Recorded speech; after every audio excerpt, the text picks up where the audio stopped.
Hi, I'm Gwen and I'm 21 years old now, but the story I'm about to tell you happened when I was just 5.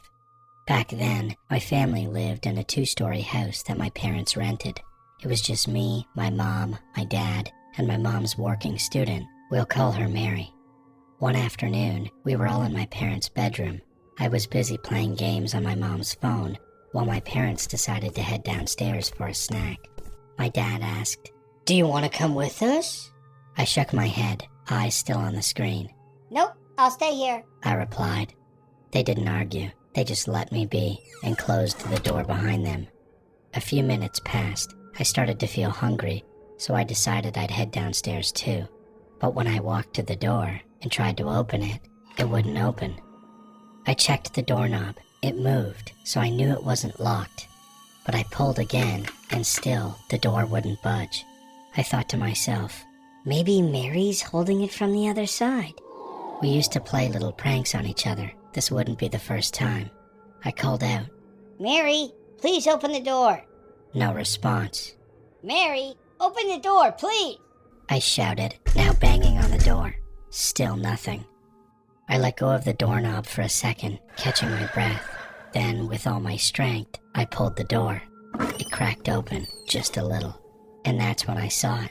A headless figure standing right outside the door, dressed in a long white nightgown, and the figure was missing its head. I froze, my eyes wide. My tiny hands let go of the door. I backed away and began banging on the door again, yelling, "Let me out! Let me out!" Yes, I was terrified, but somehow I didn't cry.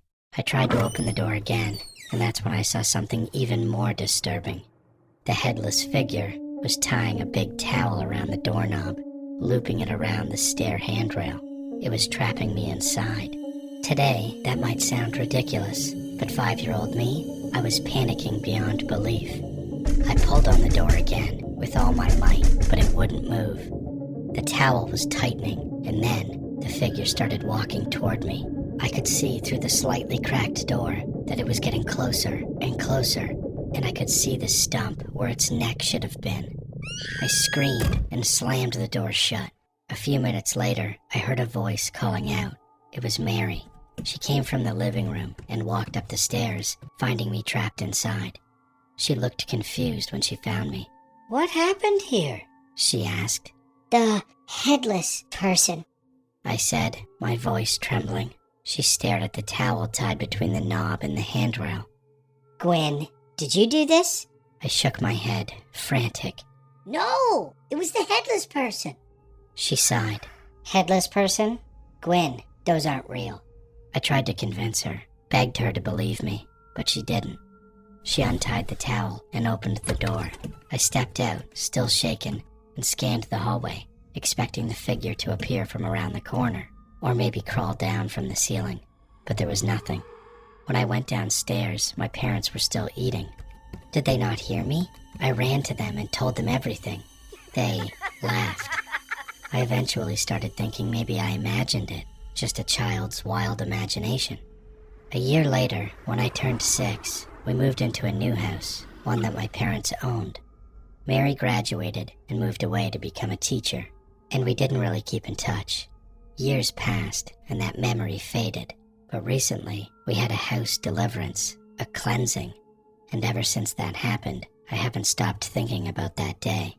We were talking to a priest about the paranormal experiences we've had in the past, and I told that story again, this time with my parents sitting right beside me, and for the first time, they looked disturbed.